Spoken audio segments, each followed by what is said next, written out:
네, 아마존 종합 베스트셀러 1위입니다.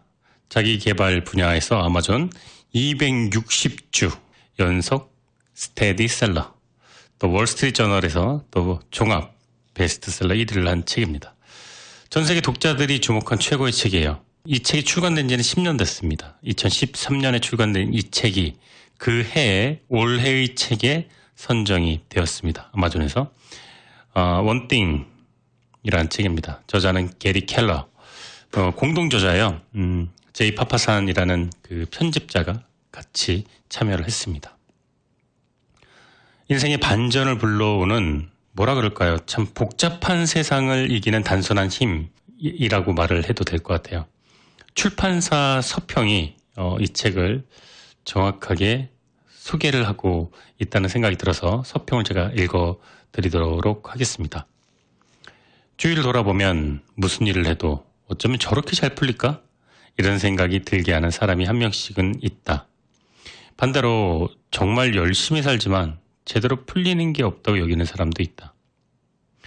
이들은 타고난 팔자라거나 운이 좋았다는 식으로 다른 사람의 성공을 단정짓고 자신들의 운 없음에 좌절하곤 한다. 근데 이건 사실이 아니다. 위대한 성과를 내는 남다른 인생과 평범한 인생을 결정짓는 차이는 바로 꼭 해야 할 일에만 파고들었으나 필요 없는 일에 에너지를 낭비했느냐에 있다. 성공은 도미니처럼 작동한다. 성공한 사람들은 늘 성공에 꼭 필요한 일들의 순서를 계획해 놓고 가장 알맞은 타이밍에 첫 번째 일을 제대로 해낸다. 한번 넘어지기 시작하면 멈추지 않는 도미노처럼 그들은 처음의 성공을 다음 행동과 연결 지음으로써 더 크고 더 위대한 성공을 이끌어낸다.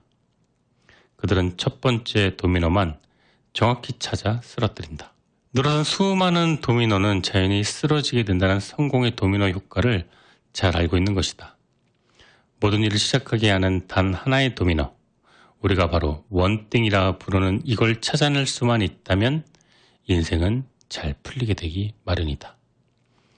복잡한 세상에서 나만의 중심을 잃지 않는 법은 바로 이 책, 원띵에 나와 있다.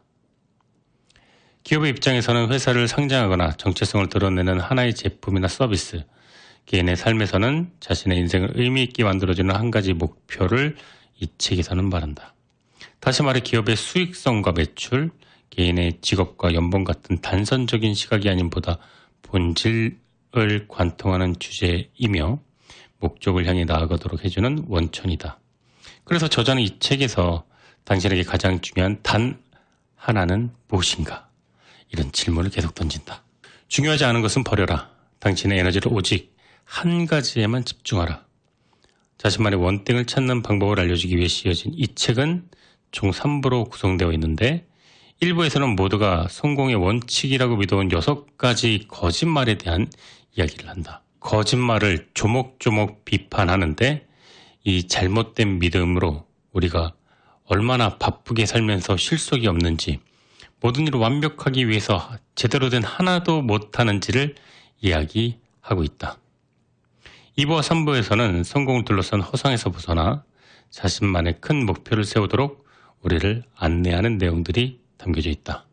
이 과정을 통해 성공의 열쇠, 모든 것을 잘 해내는 것이 아니라 핵심적인 일을 한 가지를 최고로 해내는 것이 우리에게 성과를 가져온다는 것을 알 수가 있는 것이다.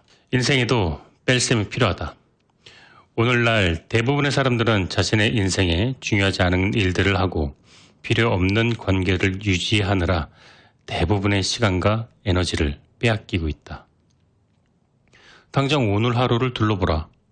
오늘 한 일 중에 자신이 생각하는 인생의 최종 목표에 반걸음이라도 가까이 가게 해준 것이 있는지, 혹시 나의 꿈이 아닌 누군가의 꿈을 이루어주기 위해 나의 소중한 하루를 희생하지 않았는지 말이다. 당신의 인생에서 가장 중요한 원띵은 무엇인가? 자신이 지금 하고 있는 일이 인생의 원띵에 이르기 위한 도미노 블록 중 하나인가? 이 2가지 질문에 자신 있게 대답하지 못한다면 지금 바로 저자들의 이야기에 귀를 기울여야 할 것이다. 결코 모든 일을 다 잘하려고 하지 마라. 한꺼번에 많은 일을 해내는 사람이 승자가 되는 것이 아니라 한 가지라도 제대로 해내는 사람이 최종 승자가 된다는 단순 명쾌한 진리를 한번 따라가 보자. 그리고 사방에 흩어져 있는 도미노들의 일을 우선순위에 맞춰 세우고 첫 번째 도미노를 쓰러뜨리자.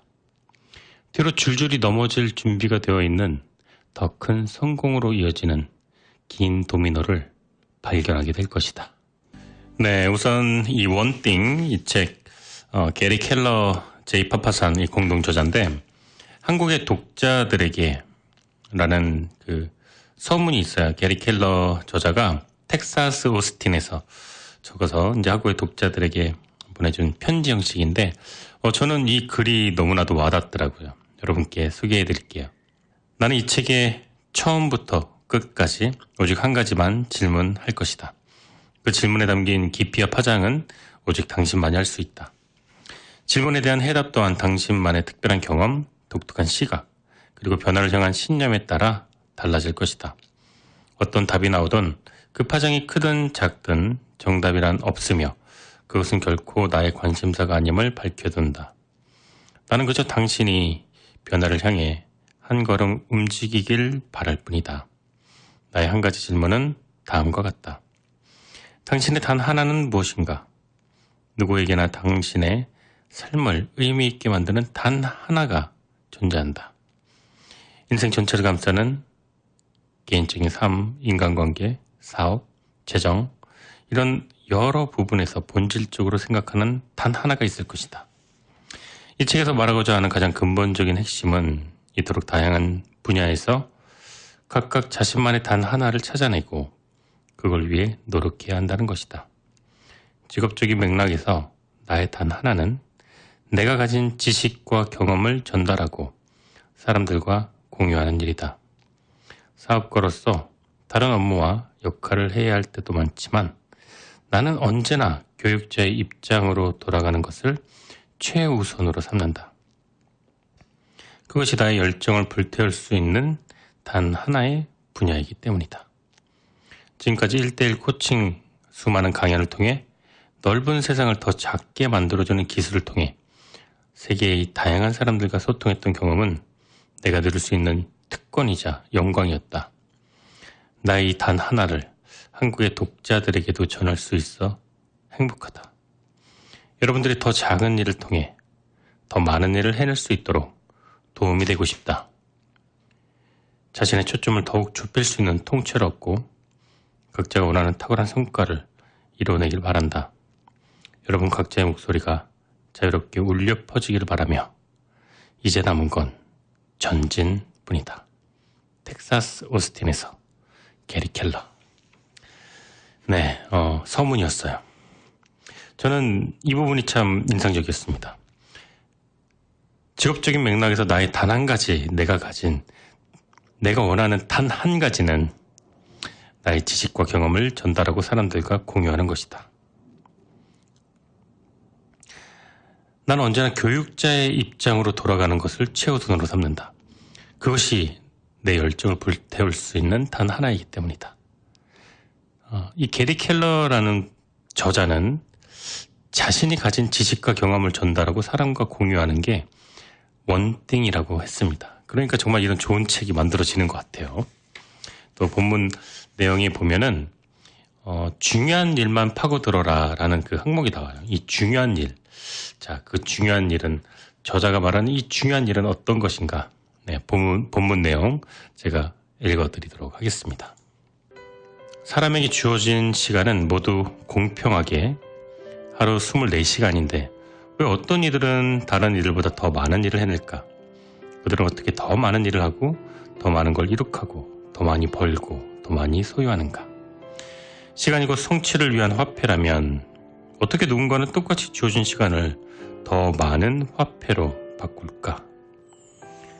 그들은 어떤 일의 핵심에 모든 걸 집중했기 때문이다. 그들은 중요한 일 한 가지만 파고들었다. 원하는 일이 어떤 것이든 최고의 성공을 원한다면 접근 방법은 늘 같은 방식이어야 한다. 핵심 속으로 파고들어야 한다.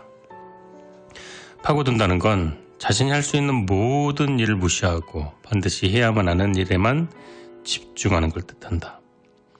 또 모든 일의 중요성이 똑같지 않음을 인식하고 가장 중요한 일을 찾아내는 것이다. 이건 자기가 하는 일과 자신이 원하는 일을 연결짓는 아주 단호한 방식이기도 하다. 탁월한 성과는 당신의 초점을 얼마나 좁힐 수 있느냐와 밀접하게 연결되어 있다. 네, 그리고요, 이 책에서는 이제 총 3부작으로 나뉘어져 있어요. 총 3부작. 이제 오늘 내 인생의 명작에서는 총 1부를 여러분과 함께 내용을 제가 전달을 해드릴 예정인데, 1부는 거짓말, 2부는 진실, 3부는 위대한 결과예요. 첫 번째 이제 1부에서는 6가지 섹션이 나와요. 이 6가지 섹션이 의심해 봐야 할 성공에 관한 6가지 믿음, 즉 거짓말이라는 내용이거든요. 이게 제가 한번 읽어드릴게요. 모든 일은 다 중요하다. 멀티태스킹은 능력이다.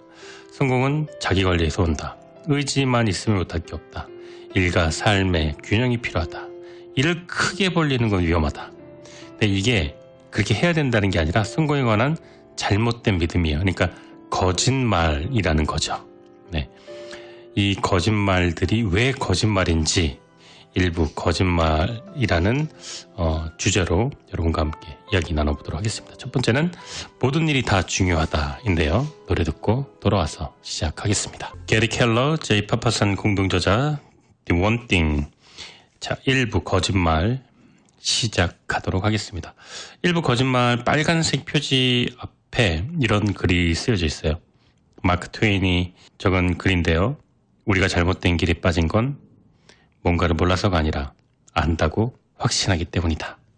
네, 그리고 1부가 시작이 됩니다. 1부 거짓말 내용 발췌해서 여러분께 낭독해 드리도록 하겠습니다. 자, 우리의 의사결정 방식을 한번 살펴보자. 할 일이 많다면 무엇을 가장 먼저 해야 하는지 어떻게 정하는가. 어릴 땐 대부분 나이 많은 누군가가 어떤 시간엔 무슨 일을 해야 할지 알려주고 우리는 그 말을 따르기만 하면 됐다. 아침 먹을 시간이다. 학교 갈 시간이야. 얘야, 숙제해야지. 집안일 좀 도와줄래? 자기 전에 양치하고 목욕해야지. 이런 시간의 구분 말이다. 그러다가 나이가 들면서 분별 능력이 생기면서 재량권이 생긴다. 저녁 전에 숙제를 끝낼 수 있다면 나가 놀아도 좋다. 이런 식이죠. 그리고 나서 어른이 되고 나면 모든 일이 나의 자유재량에 달린다.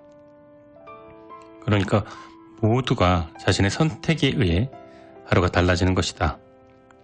선택에 의해 삶의 모습이 결정되기 시작할 때 가장 중요한 질문은 이것이다. 어떻게 하면 좋은 선택을 내릴 수 있는가? 하지만 안타깝게도 나이를 먹을수록 반드시 해야만 하는 일이라고 믿는 건 점점 더 쌓이기만 한다. 할 일이 엄청나게 늘어나고 한 것은 무엇 때문에 당신이 바쁘게 움직이는가이다. 무슨 이유에서든 한 번에 100가지 일을 하는 건 의미 있는 일 한 가지를 제대로 해내는 것에 미치지 못한다. 모든 일이 똑같고 같다. 우리의 욕구와 다른 일의 바람이 사방에서 날아들다 보면 잠깐 정신이 들 때마다 충동적으로 종이 쪼가리 할 일을 쭉 적거나 메모장에 계획을 나열한다. 플래너 역시 매주 매월 해야 되는 일을 관리하는 도구이다. 스마트폰에는 관리하는 어플리케이션이 넘쳐나고 컴퓨터 소프트웨어 프로그램은 자동으로 PC로 저장한다. 어디로 고개를 돌리던 목록을 만들라고 우리를 부추기는 것만 같다. 그런 것들은 유용하지만 나쁜 면도 있다. 할 일 목록은 우리의 좋은 의도를 담아놓은 유용한 도구이기도 하지만 동시에 사소하고 중요하지 않은 일들까지 해내야 한다고 우리를 괴롭히는 원흉이기도 하다. 대부분 메일함은 중요한 일인 척하는 중요하지 않은 이메일로 넘쳐난다. 어떤 게 얼마만큼 중요한지 생각하지 않고 이메일을 받은 순서대로 처리하고 있지는 않은가? 호주의 전 총리 밥 호크가 한 말처럼 가장 중요한 일이 언제나 가장 큰 소리로 나를 부르는 건 아니다. 다시 한번 읽어드릴게요. 호주의 전 총리 밥 호크는 이런 말을 했다. 가장 중요한 일이 언제나 가장 큰 소리로 나를 부르는 건 아니다. 성공하는 사람들은 이와 다르게 행동한다. 그들은 꼭 해야 하는 일을 잘 알아보는 해안을 가지고 있다. 그들은 잠시 시간을 내어 무엇이 중요한지 결단을 내리고 바로 그 일을 중심으로 하루 일과를 운영한다. 성공한 사람들은 다른 이들이 나중에 하려고 하는 일을 먼저 하고 다른 이들이 먼저 하려는 일은 뒤로 때로는 무기한으로 미뤄둔다. 이 둘의 차이는 의도가 아니라 방식의 옳고 그름이다. 성공하는 사람들은 언제나 뚜렷한 우선순위를 가지고 일을 한다. 자, 가장 중요한 일을 하는 것이 가장 중요하다면 왜 당신은 동시에 여러 가지 일을 하려고 그리 애를 쓰는가? 이건 매우 중요한 질문이다. 2009년 여름 클리포드 나스는 이 질문에 답하기 위해 한 가지 실험을 했다. 그의 목표는 다름 아닌 여러 가지 일을 동시에 진행하는 소위 멀티태스커들이 얼마나 일을 잘 수행하는지 밝히는 것이다. 스탠포드 대학교 교수인 나스는 뉴욕 타임즈와의 인터뷰에서 자신은 언제나 멀티태스커들을 존경했고 자신의 멀티태스킹 능력은 매우 형편없다고 했다. 그래서 그와 동료 연구원들은 262명의 학생들에게 설문지를 주고 그들이 얼마나 자주 멀티태스킹을 하는지 알아보았다. 그런 다음 학생들을 멀티태스킹 자주 하는 그룹과 못하는 그룹 둘로 나누고 더 좋은 결과를 내리라는 멀티태스커들을 위한 실험을 시작을 했다. 하지만 곧 이 생각은 틀린 것으로 판가름됐다. 그들에게 비밀의 능력 같은 것이 있으리라고 생각했다. 그러나 멀티태스킹 잘하는 사람은 오히려 관련 없는 일에 푹 빠져 쓸데없는 데 시간을 보내는 것이 관찰되었다. 멀티태스킹을 했던 사람들의 성과는 모든 면에서 뒤떨어졌다. 그들 스스로 세상 사람들이 보기에 그들은 멀티태스킹 능력이 뛰어난 것 같았지만 문제가 있었다. 실험을 연구한, 주도한 나스의 말을 빌리면 멀티태스커들은 그저 모든 일을 엉망으로 만들었다라고 전했다. 멀티태스킹은 허상이다. 거의 모든 사람들이 한 번에 여러 가지 일을 하는 게 효과적이라고 믿지만 절대 그렇지 않다. 우리 사회의 멀티태스킹은 많은 사람들이 반드시 해야만 하는 것으로 받아들이고 있다. 한 번에 여러 가지 일을 잘하는 사람이 능력이 있다라고 생각되지만 사실은 그렇지 않다. 멀티태스킹 잘하는 방법을 알려주는 웹페이지만도 600만 개가 넘는다. 하지만 이것은 다 허상이다. 어떤 이들은 멀티태스킹을 하는 능력을 자랑스러워하지만 이것 역시 허상이다. 멀티태스킹은 효율적이지도 않고 효과적이지도 않고 성과가 나오지도 않는다.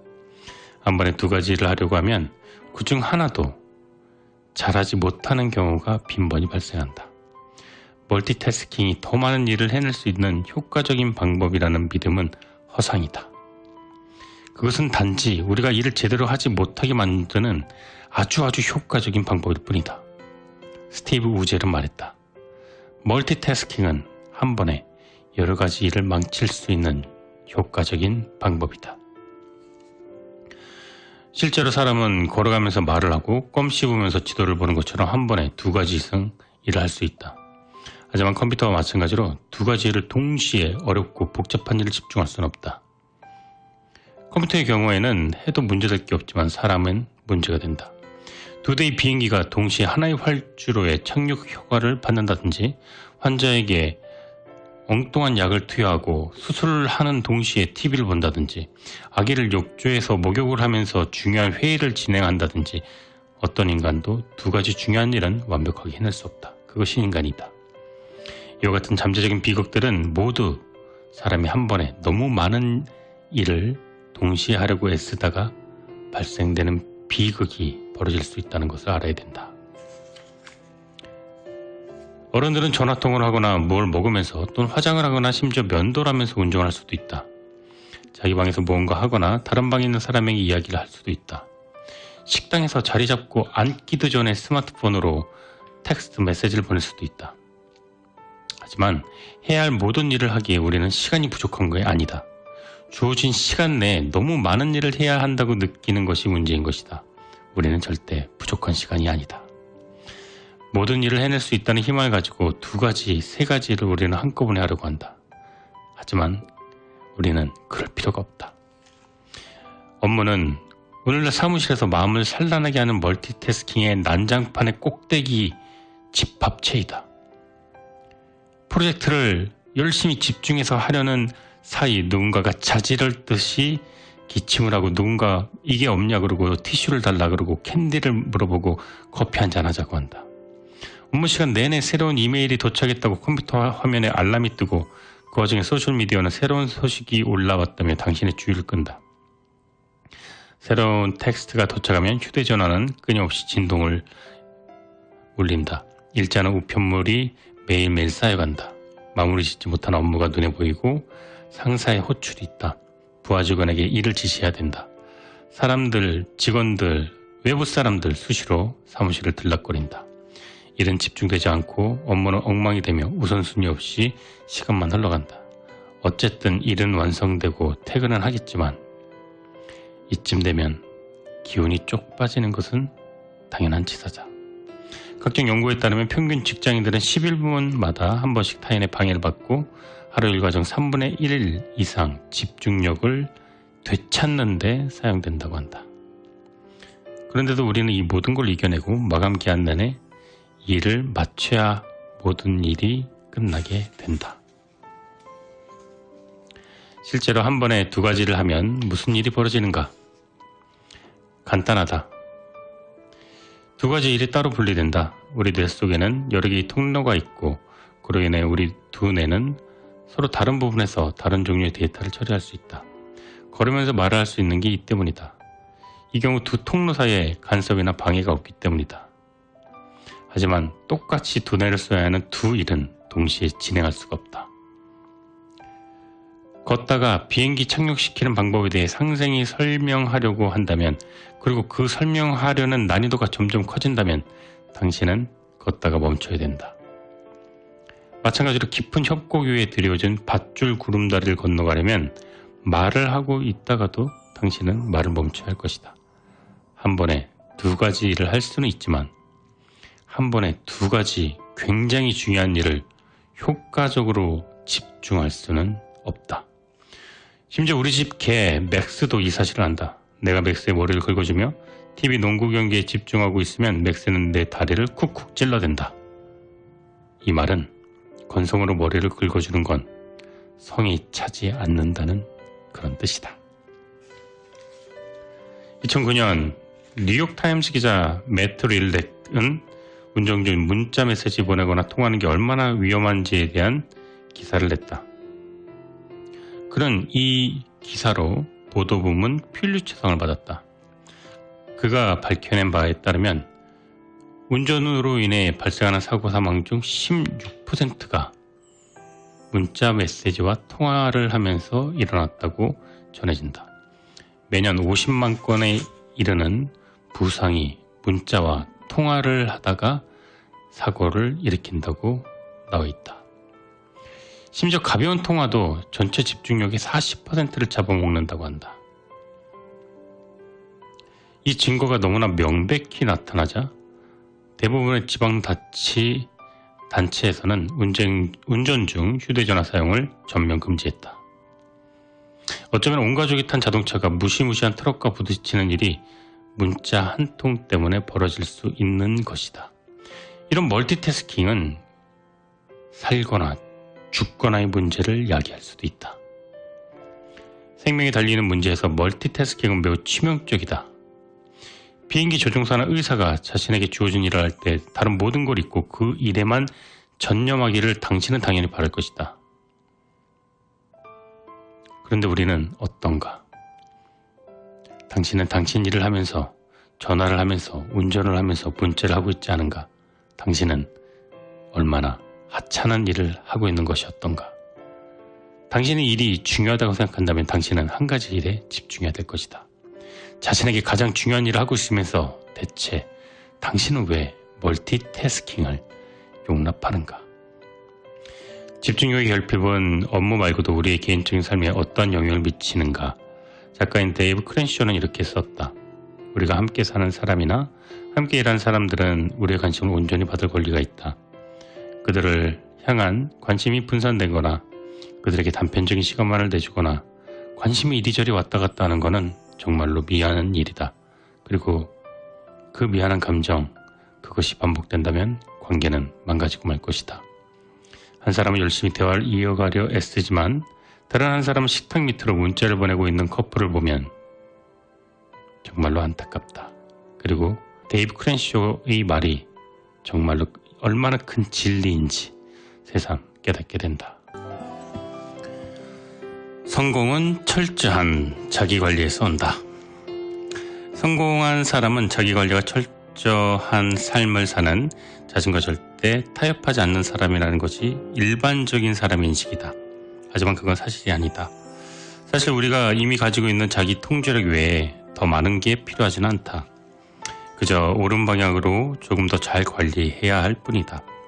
하지만 대부분 사람들이 생각하는 것은 성공은 끊임없이 본인을 훈련시켜야 한다고 믿는 것이다. 인생은 성공은 마라톤 경기가 아니다. 성과를 올리기 위해 언제나 항상 절제된 행동을 하고 모든 면에서 자기관리를 할 필요는 없다. 사실 성공은 단거리 경주다. 건전한 습관이 자리 잡을 때까지만 자신을 훈련시켜 달리는 단거리 전력 질주인 셈이다. 무슨 일을 해야 하는데 제대로 되지 않으면 우리는 자기관리가 필요해 라고 얘기하곤 한다. 사실 이때 우리가 필요한 건 그 일을 지속시키는 습관이다. 그리고 그런 습관을 만들기 위해 필요한 양만큼의 자기 규율이 있으면 된다. 성공하기 위해 반드시 자기관리에 철저한 사람이 될 필요는 없다. 아니 생각보다 훨씬 적은 자기 통제력만으로도 성공할 수 있다. 그 이유는 하나다. 성공은 옳은 일을 해야 얻는 것이지 모든 일을 다 제대로 해야 그 수용의 전설인 마크 스피치를 앞질렀다. 그것 단 통산 18개의 금메달은 종목을 막론하고 올림픽 역사상 가장 뛰어난 개인 기록으로 남아져 있다. 은퇴 전 2012년 런던 올림픽에서 땄던 메달까지 합치면 총 22개가 되고 이로써 그는 역사상 전 종목을 통틀어 올림픽에서 가장 많은 메달을 딴 선수가 되었다. 한 기자는 펠프스에 대해 이렇게 얘기했다. 그가 만약에 한 개인이 아니라 국가였다면 지난 3차례 올림픽에서 세계 12위에 올랐을 것이라고. 그의 어머니는 지금 이렇게 말한다. 마이클의 집중력은 놀랍다. 그의 코치 바우먼은 그것을 강점으로 부른다. 왜 이런 일이 벌어졌을까? 집중하지 못하던 소년이. 비결은 단순하다. 펠프스는 자기에게 필요한 부분에서 선택적 집중을 발휘했다. 14살부터 베이징 올림픽까지 마이클 펠프스는 일주일에 7일, 1년에 365일 동안 훈련에 매진했다. 일요일에도 훈련을 하면 경쟁 상대에 비해 1년 52일을 더 훈련할 수 있음을 그는 깨달았다. 최대 물에서 그는 6시간을 매일 보냈다. 에너지를 바람직한 방향으로 돌리는 것이 그의 최고 장점 중 하나입니다. 그의 코치 바우먼의 말이다. 올바른 습관 개발에 어떤 성과가 따르는지는 말하지 않아도 알 것이다. 당신이 원하는 성공은 습관이 가져다준다. 거기에 뜻밖의 소득도 얻을 수 있다. 일단 인생이 더 뚜렷하게 보이고 덜 복잡해진다. 무엇을 잘해야 되는지 무엇을 할 필요가 없는지 알게 되기 때문이다. 마이클 펠프스는 수영장에서 자신만의 강점을 찾아냈다. 그리고 그 강점을 선택적 집중을 통해 습관으로 만들었고 그 습관은 그의 삶을 완전히 바꾸어 놓았다. 자기관리와 습관. 솔직히 말해 대부분의 사람들은 이 두 가지 주제에 대해 얘기하는 것조차 꺼린다. 그렇다고 누가 그들을 비난할 수 있는가? 나도 그들을 이해한다. 이 두 단어가 우리 머릿속에서 만들어내는 이미지들은 딱딱하고 불쾌한 것들이다. 자기관리와 습관. 두 단어를 읽기만 해도 벌써 숨이 가쁘다. 근데 좋은 소식이 있다. 습관을 만드는 건 처음에만 힘들다는 사실이다. 아무리 어려운 일도 습관만 만들면 쉬워진다. 습관을 유지하는 데는 에너지와 노력이 거의 들어가지 않는다. 우리가 최선을 다해서 양치질을 하고 최선의 집중력과 노력으로 세수를 하고 샤워를 하진 않는 것과 같은 이치다. 행동이 습관이 되기까지 얼마나 시간이 걸리는지 연구를 했다. 런던 대학교에서 실시한 그 연구는 2009년도 연구진인 학생들에게 질문을 했다. 새로운 습관을 형성하기까지 얼마나 걸리는지. 그 결과 그들이 새로운 습관을 들이는데 평균 66일이 걸리는 것으로 나타났다. 전체적으로 보면 18일에서 250일까지 다행했지만 행동이 습관으로 자리 잡는 주요 지표들은 거의 다 66일이 걸렸다. 쉬운 행동은 더 짧게, 더 힘든 건 더 오래 걸렸지만 평균 60이라는 통계가 나왔다. 자기개발 전문가들은 변화를 만드는 데 20일가 있었다. 호주과학자 메건 오튼과 켄 챙은 습관 형성과 관련된 후광 효과의 증거를 찾아냈는데 긍정적인 습관을 들이는 데 성공한 학생들은 스트레스를 덜 받고 충동 구매를 하지 않았고 식습관이 좋아졌다. 술, 담배를 하지 않았고 TV 보는 시간도 줄었다. 심지어 설거지도 미루지 않고 제때 하게 되었다고 한다. 한 가지 습관을 들이기 위해 자기 행동을 관리할 수 있게 되면 다른 일도 더 쉬워진다. 좋은 습관을 가진 사람들이 다른 이들보다 무엇이든 더 잘 해내는 것도 바로 이 때문이다. 그들은 가장 중요한 일을 주기적으로 하는 방법을 알고 그 결과로 다른 모든 일이 더 쉬워졌기 때문이다. 당신의 습관이 당신이 누구인지 말해준다. 당신이 얻는 성취는 한 번의 행동이 아닌 삶에서 만들어진 습관에서 나온다. 애써 성공을 찾을 필요는 없다. 선택적 집중의 힘을 이용하여 올바른 습관을 들여라. 그러면 탁월한 성과가 당신을 찾아올 것이다. 의지력을 휴대전화에 남은 배터리 양으로 생각해보자. 우리는 매일 아침 건전지 모양의 표시등에 막대기가 가득 찬 채로 하루를 시작하고 시간이 지나면서 의지력을 쓸 때마다 남은 양이 줄어든다. 따라서 건전지 속 막대기가 줄어들 때마다 우리의 결의도 줄어들고 그것이 붉은색으로 변해 깜빡거리기 시작하면 의지력도 바닥이 난 것이다. 의지력의 수명은 정해져 있다. 하지만 조금 한가한 시간이 오면 다시 충전할 수도 있다. 한계가 있지만 다시 만들어낼 수 있는 자원인 셈이다. 가진 양이 정해져 있기 때문에 의지력을 발휘하는 행동을 할 때마다 한 번은 이기고 한 번은 지는 시나리오가 만들어진다. 의지력을 이용해 현재 닥친 상황을 무사히 통과하고 난 후에 의지력이 충전되지 않는다면 다음번에는 의지력을 발휘하기가 힘들어진다. 힘겨운 하루를 보내고 나면 밤늦게 야식을 먹고 싶은 유혹을 뿌리치기 힘들어지는 것도 이와 마찬가지다. 사람 누구나 한정된 자원을 잘 관리해야 한다는 걸 알고 있지만 의지력이 그러한 한정된 자원이 중에 하나라는 사실은 대부분 모른다. 그래서 의지력이 무한정 공급되는 것처럼 행동하기 일쑤인데 의지력을 음식이나 잠처럼 관리해야 할 차원으로 생각하지 않아서 자주 인간은 곤란한 상황에 처하게 된다. 의지력이 가장 필요한 순간에 의지력이 바닥나서 전혀 사용하지 못하게 되는 경우가 발생하기 때문이다. 스탠퍼드 대학교 바바 쉬브 교수가 하나의 연구를 실시했다. 그 연구는 우리의 의지력이 얼마나 덧없는지 보여주는 연구다. 165명의 학생들을 두 그룹으로 나뉜 뒤에 한 그룹에게는 2자리 숫자, 다른 한 그룹에게는 7자리 숫자를 외우게 됐다. 그리고 나서 외운 후에 간식을 줬다. 재밌는 사실은 이 간식은 2가지인데 하나는 몸에 나쁜 초콜릿이고 하나는 몸에 좋은 생과일이었다. 아주 흥미로운 결과는 7자리 숫자를 외운 학생이 압도적으로 초콜릿 케이크를 더 많이 선택했다는 것이다. 인지적으로 아주 조금 더 힘든 일을 하는 것만으로도 건강에 나쁜 충동적 선택을 하기에 충분하다는 뜻이다. 이 실험이 시사하는 바는 매우 놀라웠다. 머리를 많이 쓸수록 정신력이 떨어진다는 것이다. 의지력은 빠르게 필요해지고 휴식을 필요로 한다. 미네소타 대학의 캐슬린 보스 교수는 프리벤션과의 인터뷰에서 이렇게 얘기했다. 의지력은 자동차에 채워둔 기름과 같다. 구미가 당기는 것에 저항할 때마다 일부를 사용하게 되어 있고 더 세게 저항할수록 기름통은 비게 되고 결국 완전히 기름은 떨어지게 된다. 고작 숫자 5개 더 외우는 것만으로도 우리 의지력이 바닥나기엔 충분했다.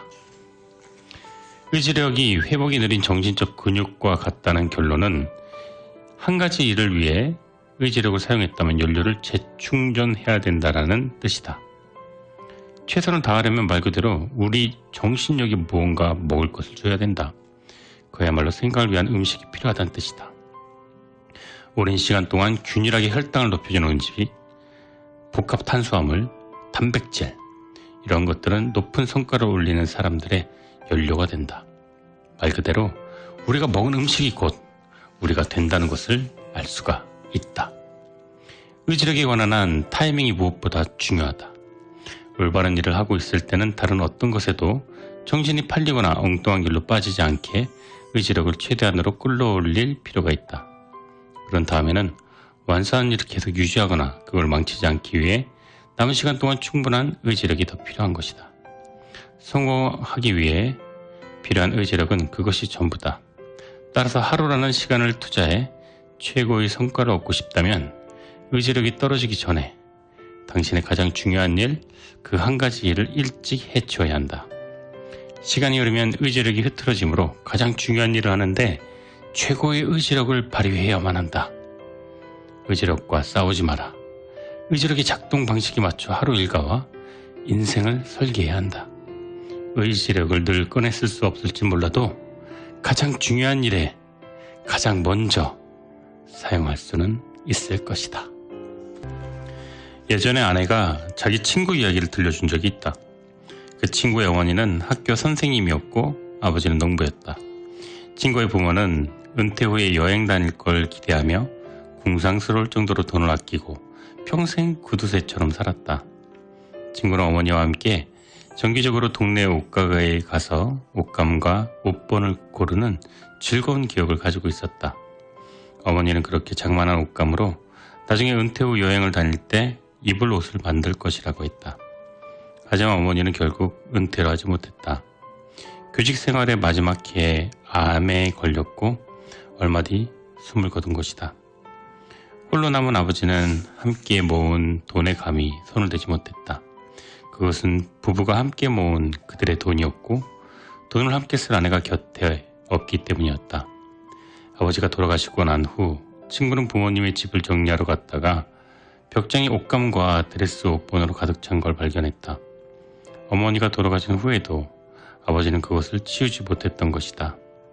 어떻게 그럴 수 있었겠는가?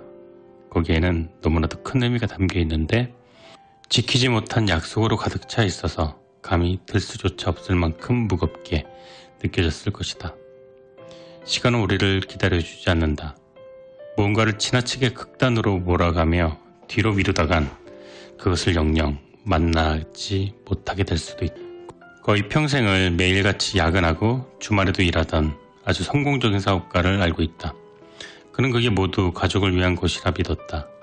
언젠간 고된 일이 끝나면 가족 모두 노동의 결실을 즐기며 함께 시간 보내고 여행도 하고 그동안 못했던 일을 할 수 있을 거라 여겼다. 오랜 세월 걸쳐 회사를 키운 뒤 그는 얼마 전 회사를 매각하고 다음으로 무슨 일을 할지 생각을 했다. 그에게 어떻게 지내느냐 묻자 그는 자랑스럽게 아주 잘 지낸다고 대답했다. 사업을 키우는 동안에도 집에 잘 못 들어가고 가족들을 거의 못 봤어. 그런데 지금은 함께 휴가 보내면서 잃어버린 시간을 메우고 있어요. 어떤지 잘 알죠? 이젠 시간도 있고 돈도 있으니 과거의 그 세월을 되찾고 있는 것 같습니다. 어린 자녀에게 잠들기 전 책을 읽어주거나 유치원 생일잔치에 참석하는 일을 정말로 되찾을 수 있다고 생각하는가? 5살 아이의 생일을 축하해주는 것과 고등학교 친구들을 둔 10대 자녀와 식사하는 게 정말로 같을까? 어린 자녀의 축구 경기를 응원하러 가는 것이 다 자란 성인 자녀의 축구 경기를 관람하는 것과 같을까? 당신이 다시 참여할 준비가 될 때까지 중요한 모든 걸 잠시 일시정지해달라고 신에게 기도하면 그것이 이루어질까? 시간을 가지고 도박하는 것은 결코 되찾을 수 없는 돈을 거는 것과 같다. 설사 이길 수 있다고 자신한다 하더라도 그동안 잃어버린 것에 대해 후회하지 않을 자신이 있는가? 더 다이어리 니콜라스를 위한 스잔의 일기라는 책에 저자 제임스 패터슨은 개인적 삶과 직업적 삶에서 균형을 잡을 때 우선순위를 어디에 둬야 하는지 명확히 보여주었다. 삶이라는 게임에서 5개의 공을 저글링하고 있다고 상상해보라. 그 공은 각각 일, 가족, 건강, 친구, 정직이다. 그리고 지금 당신은 그것들을 모두 떨어뜨리지 않고 성공적으로 저글링하고 있다. 하지만 어느 날 일이 고무로 된 공이라는 걸 깨닫게 된다. 그걸 떨어뜨리면 그건 도로 튀어올 수 있다. 하지만 다른 4개의 공, 즉 가족, 건강, 친구, 정직은 유리로 만들어져 있다. 그걸 떨어뜨리면 돌이킬 수 없이 흠이 나고 이가 나가거나 심지어 산산조각이 날 수도 있다.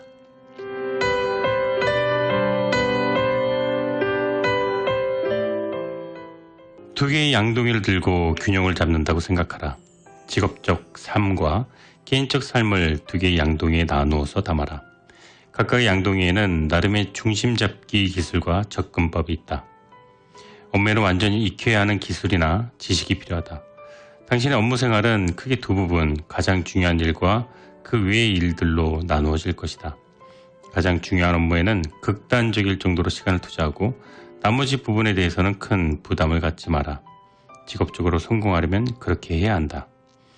자신의 삶에 여러 부분이 있으며 각 부분은 스스로 난 내 삶이 있다고 느낄 수 있을 정도로 최소한의 관심을 필요로 한다. 그중 하나라도 놓치면 그 여파를 곧바로 느끼게 될 것이다. 무엇보다도 지속적으로 삶의 각 부분에 대해 인식하고 있어야 한다. 각 부분 모두를 지킬 수 있도록 무게 맞추기에 관심을 기울여라. 어느 한 가지를 버려둔 채 너무 오래 가서도 너무 멀리 가서도 안 된다. 개인적 삶을 온전히 누리려면 그렇게 해야 한다.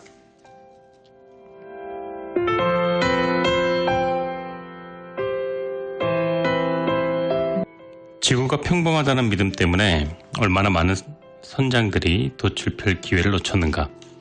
인간은 물속에서 숨 쉴 수 없고 하늘을 날 수 없고 우주를 탐험할 수 없다는 생각 때문에 얼마나 많은 발전이 늦춰졌는가.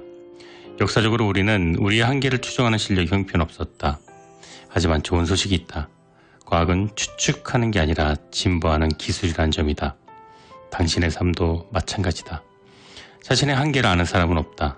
지도에서는 경계와 한계가 뚜렷할지 몰라도 우리 삶의 경계와 한계는 명확하지 않다.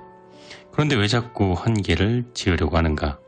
예전에 크게 생각하는 게 정말 현실적이라고 생각하느냐는 질문을 받은 적이 있었다. 나는 잠시 생각에 잠겼다가 이렇게 말했다. 먼저 한 가지만 묻겠습니다. 당신은 당신의 한계가 어디까지인지 알고 있나요? 아니요. 그래서 나는 그러면 첫 번째 질문이 필요 없는 것이 아니냐고 대답했다. 닿을 수 있는 궁극적인 천장의 높이가 얼마나 되는지 우리는 아무도 모르기 때문이다. 내가 닿을 수 있는 공간, 거리는 어느 누구도 정확히 알지 못한다.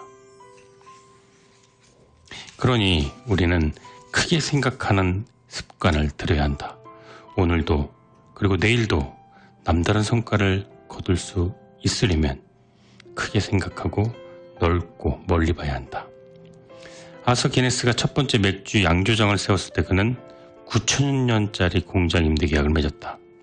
조앤 롤링이 해리포터를 처음 구상했을 때 그는 총 7권 중 첫 번째 책의 첫 장을 쓰기도 전에 호그와트에서의 7년을 꿈꿔왔다. 샘 월턴은 첫 번째 월마트를 열기 전에 이미 이 사업을 너무나도 크게 구상한 나머지 상속세를 줄이기 위해 미래의 부동산 계획까지 미리 세워놓았다. 그래서 그는 가족들이 부동산세로 내야 할 돈을 100억 달러 이상 줄여놓았다. 세계에서 가장 큰 기업의 부를 최소한의 세금으로 후손에게 물려줄 수 있게 된 것이다. 큰 것을 경험할수록 당신도 커지게 된다. 큰 것은 곧 위대함, 남다른 성과를 상징한다. 큰 삶을 추구하라. 그러면 당신이 살 수 있는 것 중 가장 위대한 삶을 살 수 있게 될 것이다. 위대하게 살려면 크게 생각해야 된다.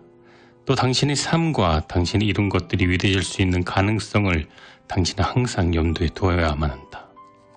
큰 일을 두려워 마라. 평범한 것을 두려워해라.